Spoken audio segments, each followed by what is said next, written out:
Good afternoon, everyone. Hello and welcome to the final briefing room for 2023. My name is Alison Cleary. I'm the lead of the Sustainable Economies team here at ClimateWorks. And today we'll be looking at the progress that both Australian governments and businesses have made this year towards a 1.5 degrees Celsius future. But first, let's begin by acknowledging the traditional custodians of the lands from which each of us are dialing in today. It's impossible to talk about climate change without also acknowledging the disproportionate impact it has on the land, culture and well-being of our Indigenous communities. So I would like to acknowledge the traditional custodians of the country from which I am coming to you from today, the lands and waters of the Wurundjeri Wurrung clan of the Kulin Nation. And I pay my respects to their elders, past and present, and extend my respect to any Aboriginal and Torres Strait Islanders who are joining us today. Please feel free to use the chat to tell us where you are dialing in from. This year has been a big year for climate action in Australia, with a change in government at a federal level, creating more certainty for business and investors as the new government legislated a 43% 2030 target alongside its goal to achieve net zero by 2050. The IGCC annual survey released yesterday revealed a sharp drop in the number of investors deferring investment due to climate uncertainty in Australia. This came as we released our own findings 9 months in the making that show growing momentum in ASX 200 companies setting targets in line with a 1.5 degree future. And you'll be hearing more about that today. But November's COP27 found that the world is not on track for 1.5 degrees. Despite global recognition now that it is imperative for limiting the worst effects of climate change.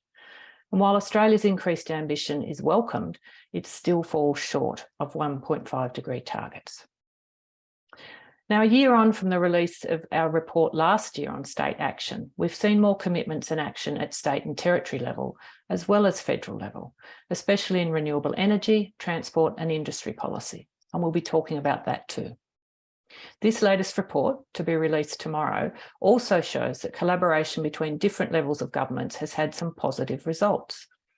And it goes without saying that government and corporate action is deeply intertwined. So today we're sharing progress from both based on our latest releases this week. So over the next hour, you're going to hear from Milad Mousavian, Senior Analyst in the Sustainable Economies team, Coral Bravo, Senior Analyst in the Sustainable Corporates team, and Tom Wainwright, who's the lead of our Sustainable Corporates team. And we'll be taking your questions at the end, so please keep them coming through the Q&A section on your screen, and I'll remind you about this as we go. Now, let's get going with our first speaker, Milad. Milad works within the Sustainable Economies team, applying systems thinking and analytical modelling to deepen ClimateWorks' expertise in climate and energy policy. Before joining us at ClimateWorks, Milad was an energy analyst with the Institute of Energy Economics and Financial Analysis. Thanks, Milad. Over to you. Thanks, Alison. Hello, everyone. Today I'm going to walk you through the Government Climate Action Report 2022, which is about showcasing this year's progress in climate policy across Australia's federal, state, and territories governments.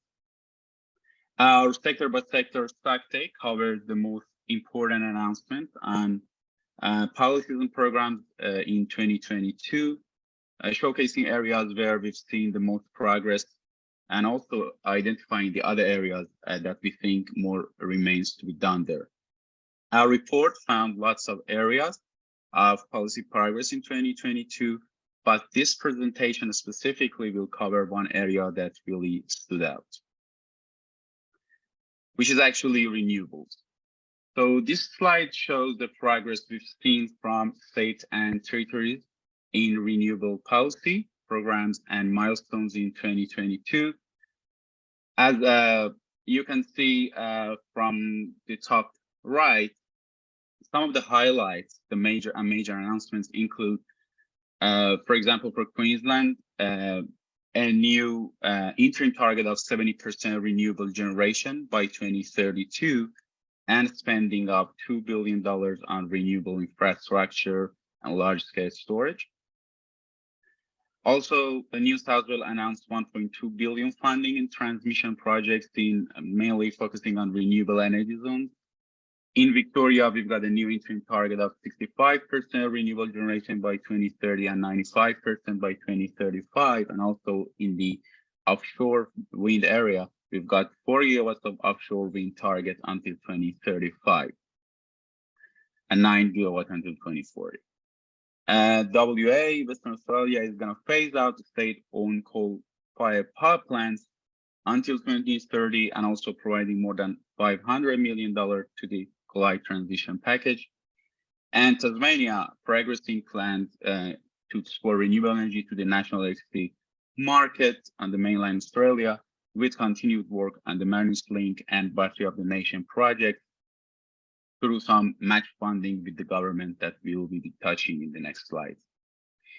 It's very important to note that these were the major announcements only this year, but we are still seeing strong support for renewables in the state and territories we haven't mentioned on this slide.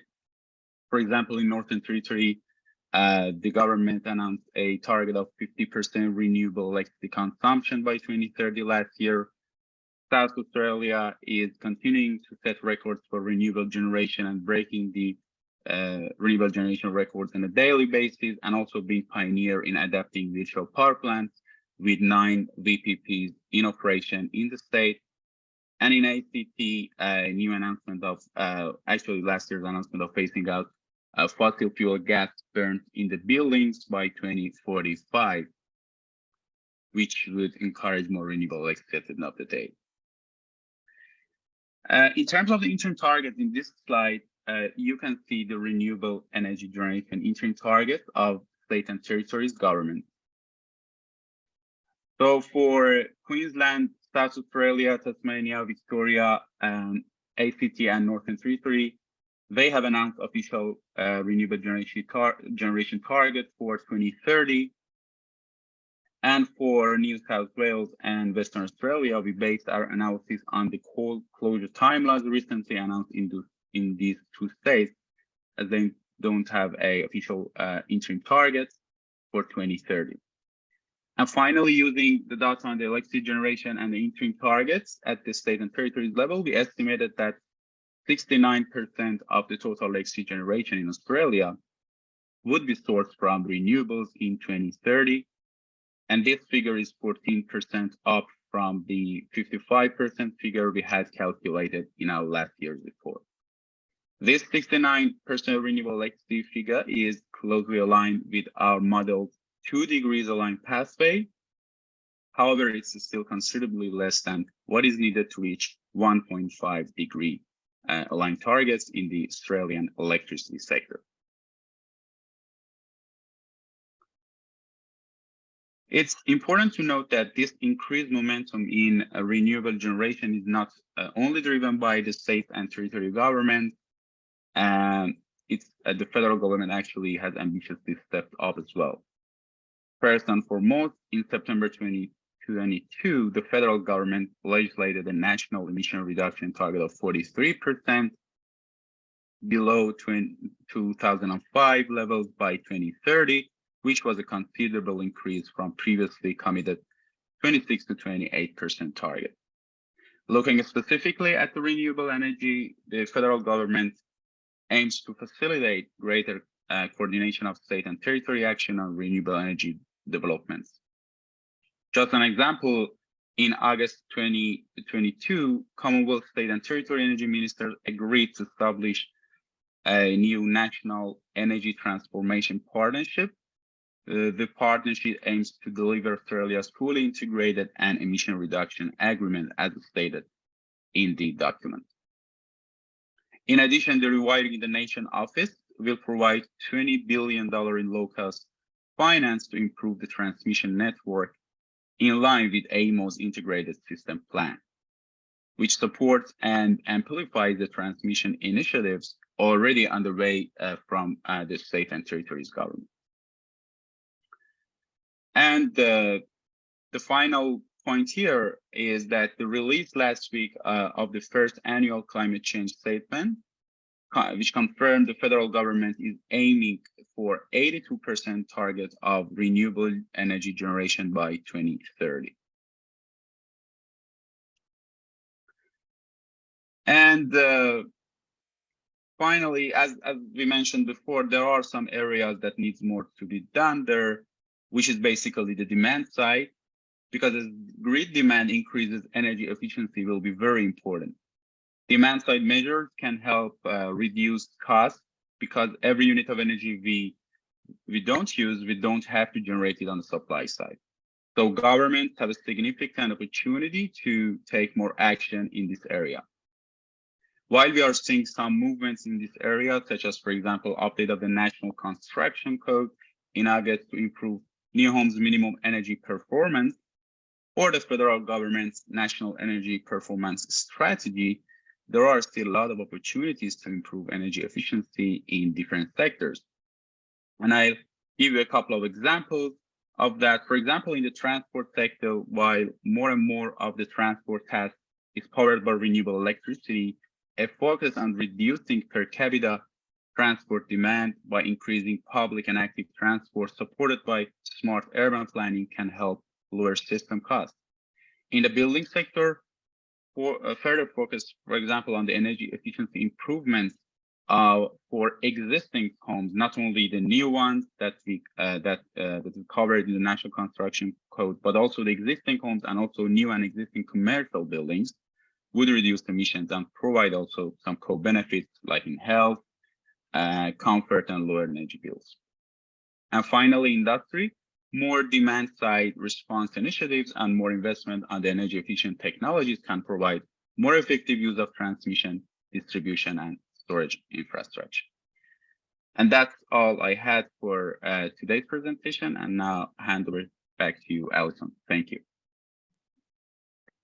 Thank you, Milad. And yes, while it is encouraging to see this momentum in renewables uptake, there is, as we know, still a way to go to reach 1.5 degree targets according to our modelling. And as I noted earlier, the report that Milad was speaking to will be released tomorrow. Everyone who's registered for today's event will receive a download link after this event. And also another reminder that we'll be taking questions at the end. So if you do have any questions of Milad, please use the Q&A link on the bottom of your screen, and we'll come back to those at the end of the presentation. Now we might move across into the corporates section now, and I'll introduce our second speaker, Coral Bravo. So Coral is a member of our Sustainable Corporates team and is the lead author and analyst on our Net Zero Momentum Tracker, the latest iteration of which was launched yesterday. It's been a big week of launches for us this week. Prior to joining ClimateWorks, Coral developed her project management and process optimization skills working with an educational service provider in Mexico. Coral, over to you. Thanks, Alison. Hello, everyone. So today I will present the Net Zero Momentum Tracker initiative's latest analysis of the ASX 200 corporate commitments. So for those of you who are not familiar with ClimateWorks Net Zero Momentum Tracker, this initiative was created in 2019 to centrally track corporate net zero commitments in Australia to demonstrate momentum and encourage more companies to set commitments. To date, it has monitored and assessed the commitments of more than 250 of Australia's largest organizations. After 2 years of assessing corporate commitments, in 2021, the Net Zero Momentum Tracker established 4 principles for corporate best practice. Having a net zero commitment by or before 2050, at least one medium-term target that is appropriate and ambitious, addressing all emissions, and having tangible near-term actions. Now, this year's ASX 200 assessment considers the first 3 of these principles. In the next slides, I will briefly explain our methodology and the key findings. But for any of you that are interested in the details of this analysis, I encourage you to have a look at the methodology and highlight reports that, as Alison mentioned, were published yesterday and are now available on our website. And we can share the link to those documents after this presentation. So the focus of this year's analysis was to determine whether the ASX 200 companies have set net zero or emission reduction commitments and to assess their alignment with a 1.5 degree trajectory. The ASX 200 commitments were assessed against an Australia-specific 1.5 degrees pathway based on ClimateWorks Decarbonisation Futures 1.5 all-in scenario, which models one plausible way for Australia to reach net zero emissions by 2035 in line with a 1.5 degree pathway. This was applied to all companies except for those involved in electricity generation. These companies were assessed against the Australian Energy Market Operators 2022 Integrated System Plan 1.5 scenario, which is called Hydrogen Superpower. This scenario brings additional clarity on the annual emissions of the electricity sector against which these companies' commitments should be assessed, given the significance of the electricity sector as a key driver for economy-wide decarbonisation. Now, the focus of this analysis was Australia-specific emissions. Therefore, ASX 200 companies without operations in Australia were not assessed. This resulted in 187 companies evaluated. This assessment considered absolute emission reduction targets disclosed before the 31st of March this year. Other targets such as emissions intensity were not considered. Now, these targets were assessed against a trajectory unique to each company's emissions profile. These company-specific trajectories were developed based on the weighted average of the emission trajectories of the sectors in which each company is involved. One of the unique aspects of our analysis is that the company-specific trajectories are specific to the Australian economy, as compared to other initiatives that work with global pathways. This analysis evaluates commitments at a point in time. Therefore, it does not test the credibility of the underlying approach to achieve such commitments. Now, through this analysis, we identified areas of momentum, progress, and also some challenges.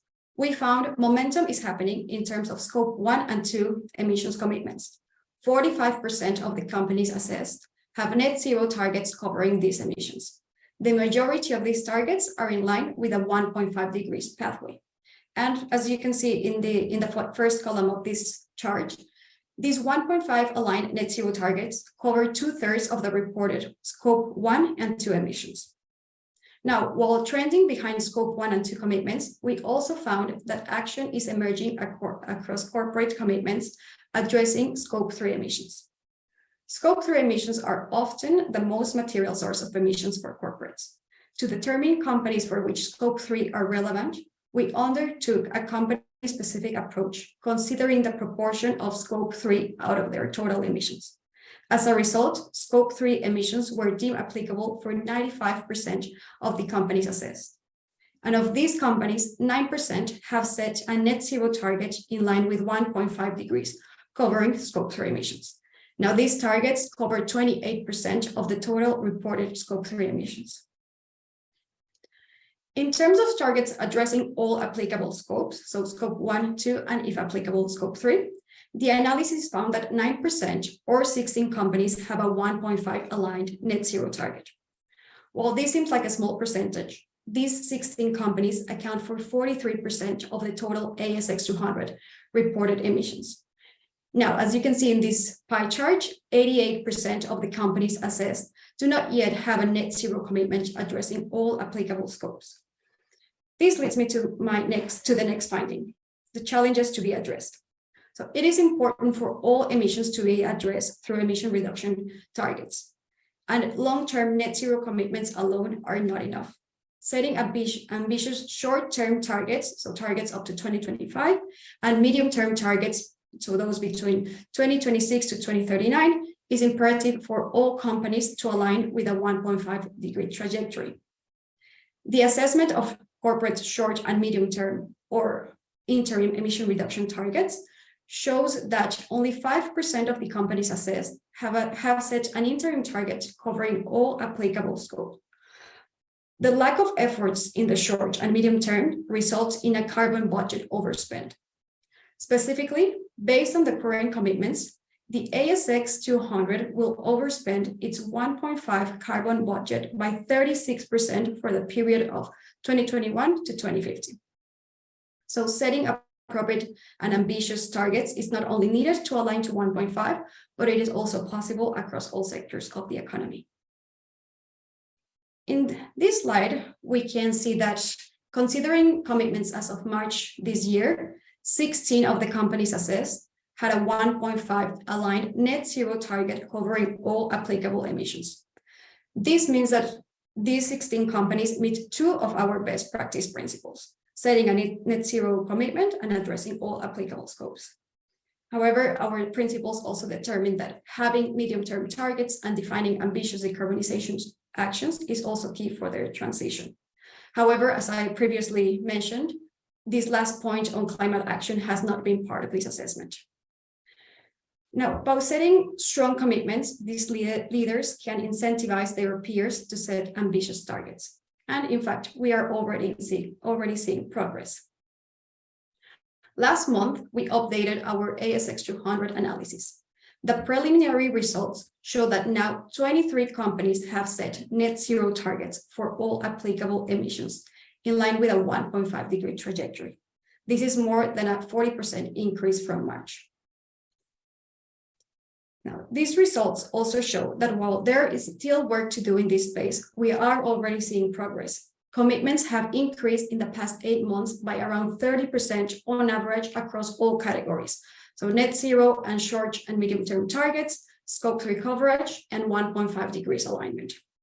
The updated analysis, so considering commitments as of November this year, can be found in our interactive table on the Net Zero Momentum Tracker website. And now in a minute, Tom will explain what this means and the next steps for corporates. Thank you. Now back to you, Alison. Thank you very much, Coral. And it is a welcome surprise to see the significant shift in company action that's occurred just between March and November of this year, particularly considering that at the very start of this project, the aim was to raise awareness about the importance of having a target at all. So again, there is still lots to do, but good signs of momentum this year.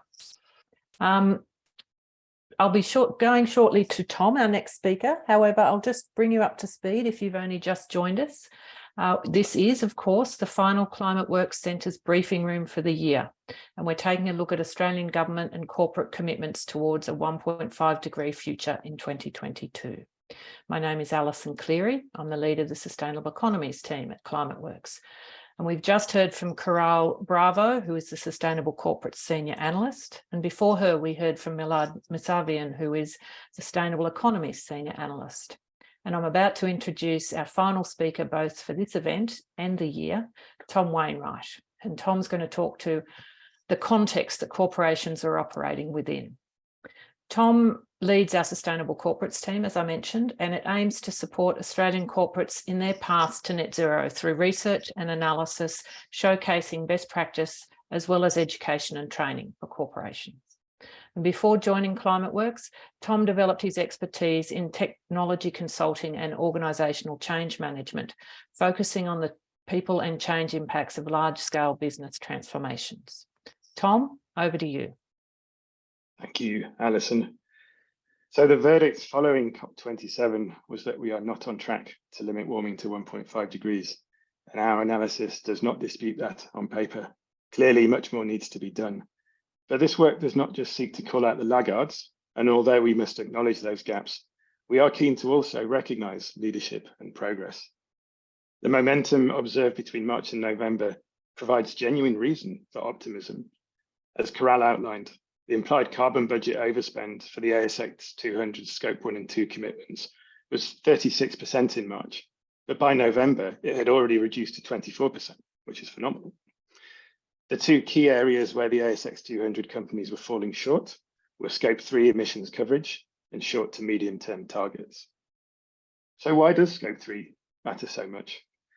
Wider value chains are typically 60 to 90% of a company's emissions profile.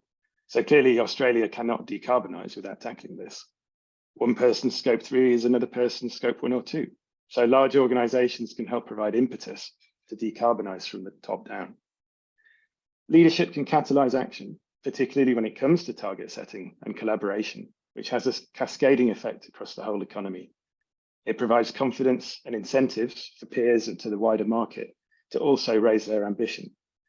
That is why this year Climate Works supported nearly 50 CEOs from Australia's largest organisations through the Climate Leaders Coalition to collaborate with their partners and suppliers to reduce Scope 3 emissions.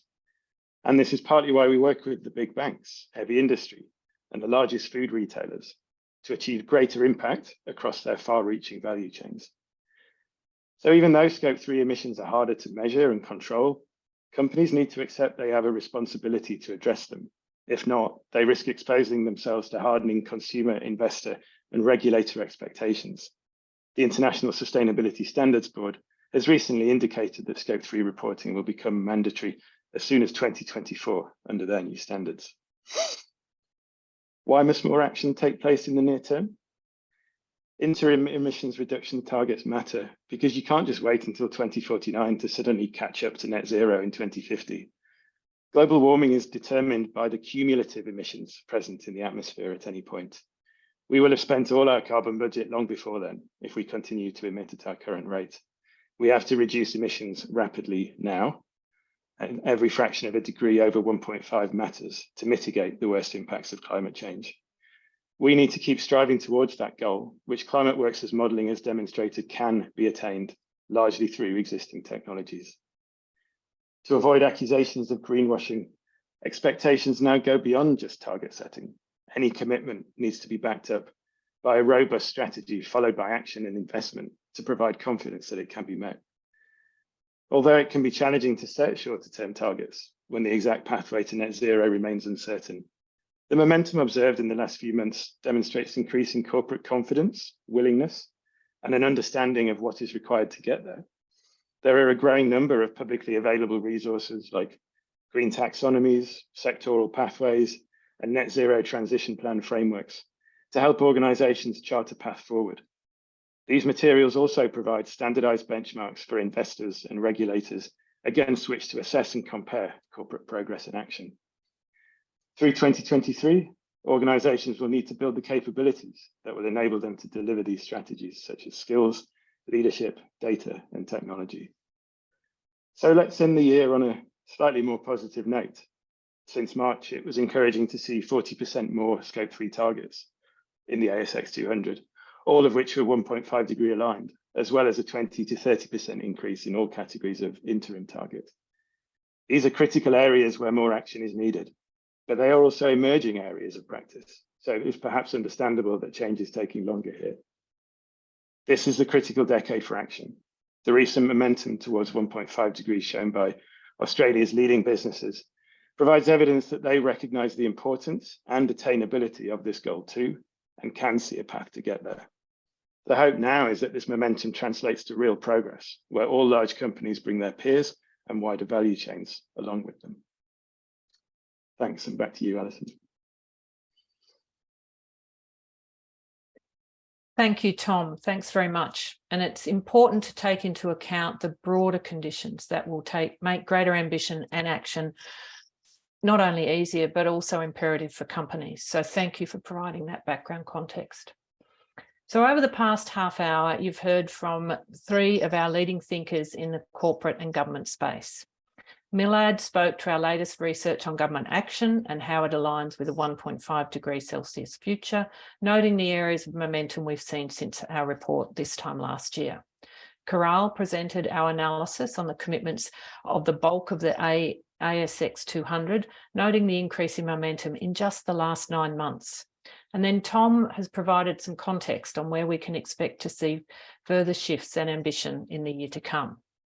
And now it's time to hear from you. We've got a great volume of questions coming through, so thank you very much. We'll endeavour to get through as many as we can in the time that we have got left. I'm going to start with Milad, though, because his voice was a little while ago, and I'm sure you would all love to hear it again. Milad, this is, I have to admit, a bit of a Dorothy Dixer, because I'm sure people wanting to know this, but it's actually to do with the rest of the report. So you mentioned and focused quite a lot about progress in the energy sector, but I'm wondering what other sectors and jurisdictions did the report look at which are not doing so well? Thanks, Alison. I think it's a great question. Just to mention that this presentation was mainly dedicated to the renewable energy, and the electricity sector. And we have a detailed analysis of the policies and programs in other sectors in the report to be published tomorrow. But as a quick answer, I would put the agricultural and land sector on top of my list. That more needs to be done there. We've got 60% of Australia's emission, including the electricity consumption from agriculture sector, and a lot of that is from the livestock methane emissions. We see a lot of progress in the policy there, but it's not enough to reach our net zero target. For example, some potential ideas like shifting diet on the demand side, alternative proteins on the demand side, and also on the supply side, more electrification, changing the way of feeding the livestock, and more research and development there. In the industry, we've got a lot of, again, policy announcements, specifically on hydrogen and the future improvements in the industry and decarbonization, but we still need more ambitious policy frameworks for the existing industries, specifically the hard to abate ones like steel, chemicals, and others. In the building sector, I actually explained that we've got a lot of good progress in the update of National Construction Code and other areas, but we still need more to be done in this sector. For example, like what we have in the New South Wales, newly announced a sustainable building environmental planning, which incorporates the embodied emission reporting to be reported in the buildings. Also, we need to more focus on the existing commercial and actually residential buildings. And in transport, we've calculated 46% of a new car to be sold in Australia would be EVs until 2030, but based on our modeling, it's not enough to reach our net zero target. So more to be done there as well. I hope I can discover quite a bit of that. Thank you, Milad. So while I've got you and your voice is warmed up, I have another question which has come through, which relates to the calculation of the 82% renewable energy target that you referred to. The question asks, could you explain a bit more about the methodology behind it? As the questioner is unsure if it's based on number of households or businesses or using renewable energy, renewable mix in electricity consumption, or something else. So hoping you can help with this one. I think it's a great question. The 82% figure was actually recently announced by the federal government. To be honest, I'm not on top of the federal government modeling, but the way we estimated is actually we end up with 69% renewable electricity until 2030, based on the interim target that's announced by different state and governments. So we've got all of the states with interim targets except WA and New South Wales.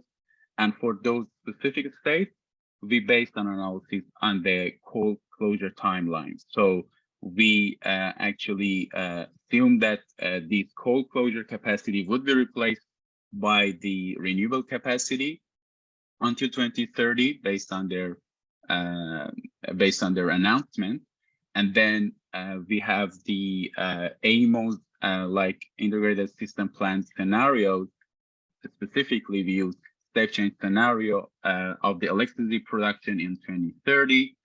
And then it's basically weighted average of the electricity produced and the target that you want to have the renewable generation until 2030. And then we end up with 69%, which is, I would say, it's the lower bound of the renewable generation, because, for example, in New South Wales or WA, they would produce more renewable energy rather than just replacing the coal power plants to be retired. But it's still a bit different than the 82%. It's a way to go, and maybe in that modeling, they hope for more ambitious interim targets to reach that 82%. Thank you very much, Milad. I do know that the 82% was based on the original Reputex modelling. However, I'm not sure of the assumptions behind that either. I'm going to move on to a question for Tom. Tom, you did touch on this in your presentation, but there's a question come from the audience about basically a greenwashing question, and it's that if you're not testing the credibility of the net zero approach by companies setting targets, is there a risk that the whole report legitimises and greenwashes net zero claims? Thanks, Alison. Look, I think it's all about how it's positioned. This is an assessment of commitments, and we did not go into deeper analytics of the actions, the investments taken by particular organisations. We wanted a approach and methodology that could be rolled out fairly and evenly across the entire ASX 200, and that relied on publicly available data, which obviously the easiest thing to find there is the commitments data. Our report last year about what a good 1.5 degree commitment looks like, covered the principles that Coral mentioned at the start around scope 3, short, medium term target, as well as net zero. The fourth principle that we stand by is that it needs to be backed up by demonstrable near-term action. We think it's actually quite a strong finding of this report that action needs to be demonstrated. We look forward to the anticipated progress next year on increasing mandatory disclosures and global consensus on what a good net zero transition plan looks like.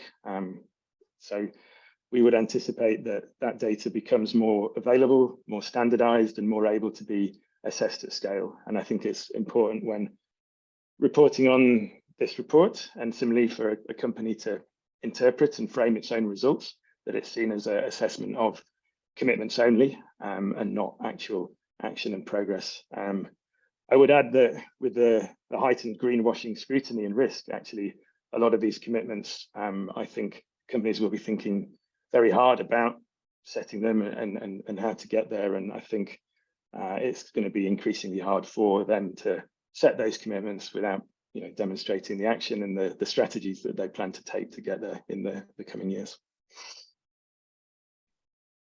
Thanks for that, Tom. I do think it's something that we're all very aware of and is probably foremost in our minds when we're producing and releasing reports such as these. I'm actually going to ask Coral a question now, which relates to offsets within the report.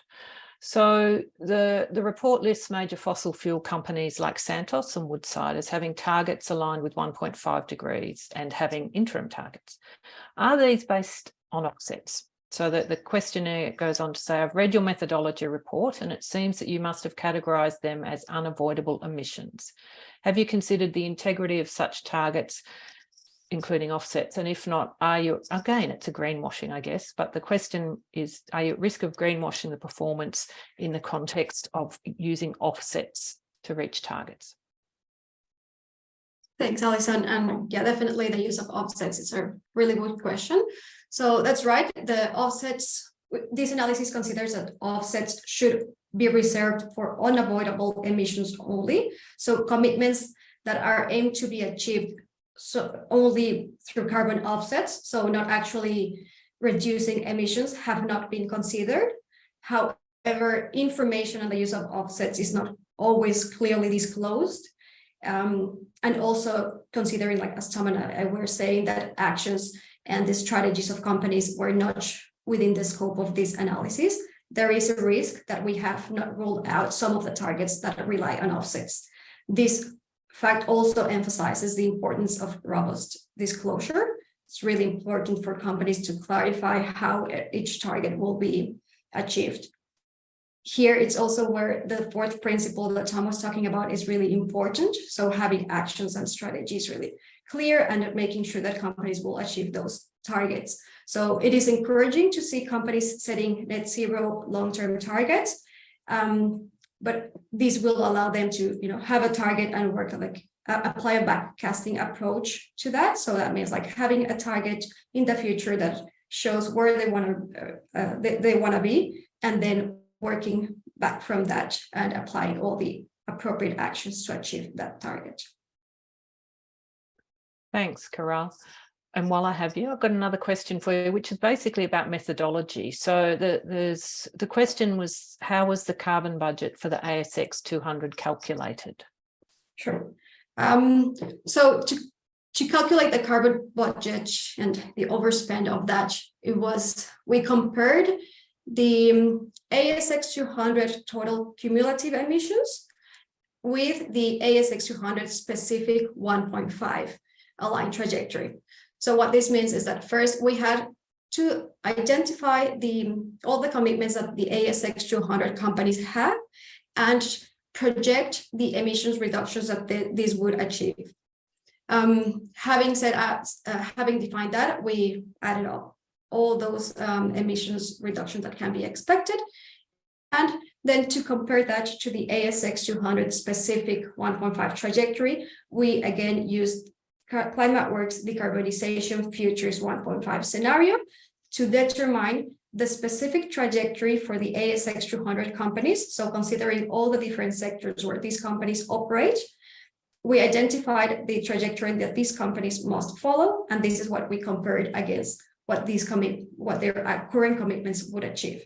So if the ASX 200 total cumulative emissions are above the 1.5 trajectory, we can tell that there will be a carbon budget overspend, which is what we saw in this analysis.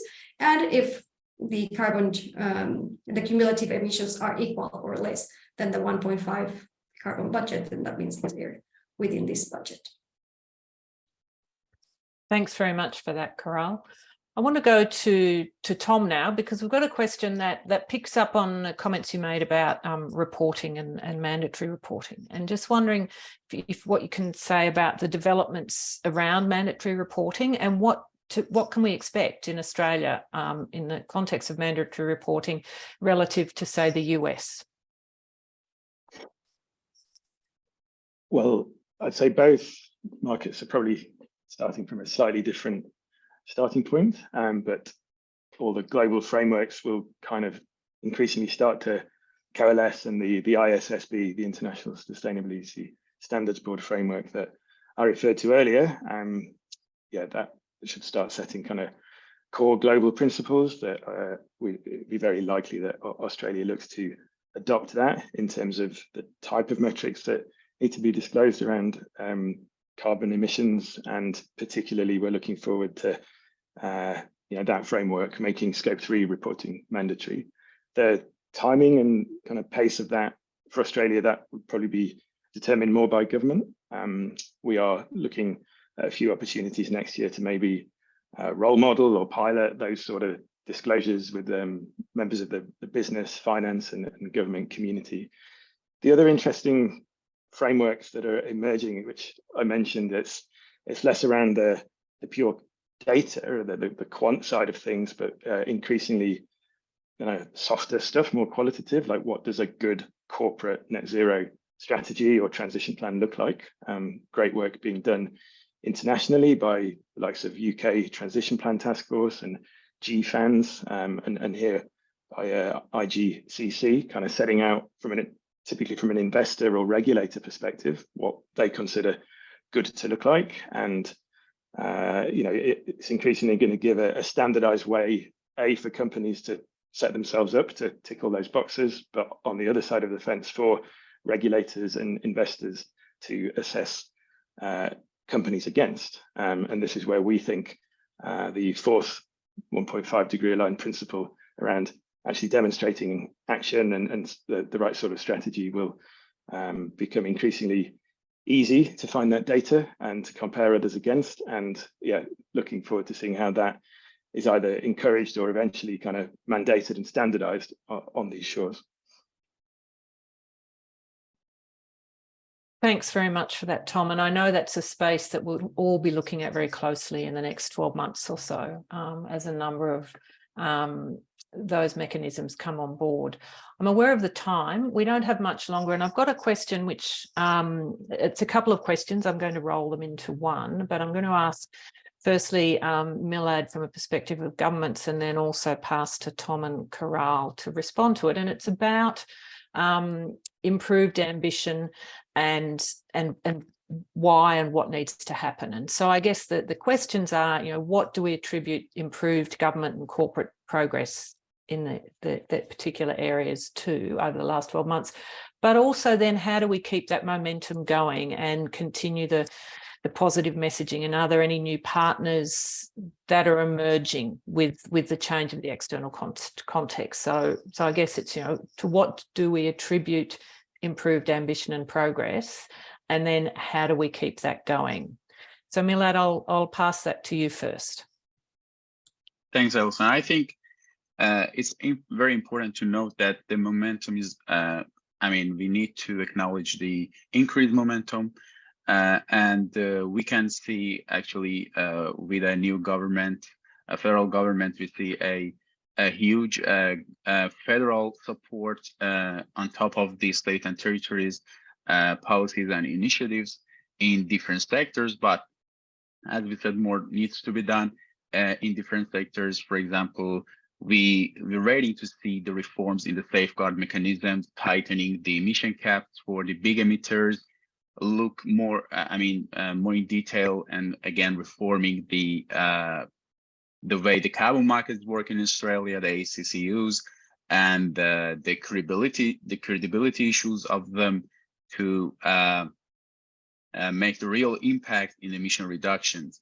And more broadly, in international context, in terms of the external context, so we are actually dealing with the other countries, we're dealing with Europe, and for example, we are a resource-based and resource-intensive economy, and we want to export a lot of stuff to Europe. And as we may know, the carbon border adjustment mechanism is coming, and sooner or later, we're going to be assessed against our emission targets, both at the company's level and also at the government level, who are the regulators of this environment for the businesses and the companies. I think Tom would explain it more on this. And yeah, that's the final thing I would say is the momentum has increased, but there are more need. We still more needs to be done in different sectors, as I said. And regarding, for example, the 1.5 degree being out of reach, the important thing to note here is that the window for this target is closing soon, but we need still to aim for that and to reach desirable targets. So we cannot ignore it, and we need still to aim for the 1.5 degree, I think. Thanks, Milad. Now, Tom and or Caral, I'm not sure who, but if you can quickly respond to that, that would be great.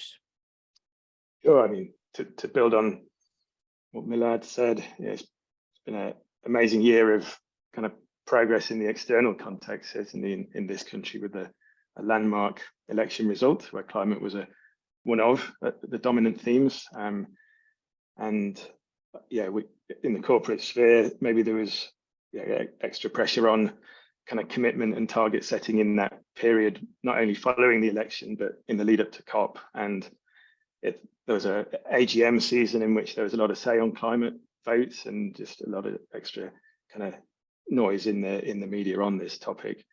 I think it's a kind of a twofold reflection when we talk to business about the opportunities for them, all the work we've done with the Climate Leaders Coalition this year, and a lot of our work with to support those big corporates where if you get the impact right, it flows across the economy. They're increasingly seeing it as a potential competitive advantage for them. And Australia is phenomenally well set up to benefit from the energy transition thanks to its wealth of natural resources. But then on the other side, thinking of the pressures, we've talked a lot about regulatory and reporting, and that's kind of the point of the net zero momentum tracker. It holds up where progress is happening, but also shows the gaps where much more is needed. And to name those individual companies like we do, it really kind of highlights for them where else they need to act. So to really build on the momentum, I think it's a bit of a tough message. It's been a hard year for a lot of people. People are tired, and you know, the pace of change in this area is so fast that, you know, to get to the end of it and say you need to do more to hit 1.5 can be tough, but just continue to reiterate that the costs of not doing so greatly outweigh the costs of just continuing as we are. And, you know, we look next year to think what to do with the tracker, and how do we bring in some of that other information that we're increasingly hoping to see around actual actions and investments. And we commend the work of others who are able to allocate resource to maybe more company by company type analysis when it comes to where, you know, are they investing in new fossil fuels? What's their future production? Are they offsetting all that data that's much harder to find at a more macro level? And really focus on supporting organizations to get there. This is why we work on scenarios and sectoral pathways. The more guidance and comfort and confidence we can give to businesses about the path that they need to take. And you look at the commentary from IGCC yesterday about investors no longer kind of holding back on making those investments. Would people have the confidence in the importance of 1.5 and the direction they need to take to get there? And we are optimistic about seeing much more momentum, leader driven through next year. Great. Thank you very much for that, Tom. And thank you all. It brings us to the end of our discussion. Thank you all for all of your questions, and I'm sorry we didn't get to them all. There was a lot to digest. There was a lot to reflect upon. I'd like to thank our panel today, Milad Mousavian, Coral Bravo and Tom Wainwright, and of course the team behind the scenes who you don't see, but we know they're there, who pulled this event together today and pull all of our briefing room webinars together. You can find out more about our work and catch up on this and previous briefing room events at climateworkcentre.org. And later this week, you'll receive both a link to a recording from this session, plus copies of both of the reports we've spoken about today. And it's our final briefing room for 2022. Thank you to all who've attended and engaged with our team over the past year. And there is plenty to be optimistic about for 2023. If we didn't think that, we wouldn't be here. And so we're looking forward to seeing you again in the new year. And until then, everybody have a safe and enjoyable holiday break, and we'll see you next time.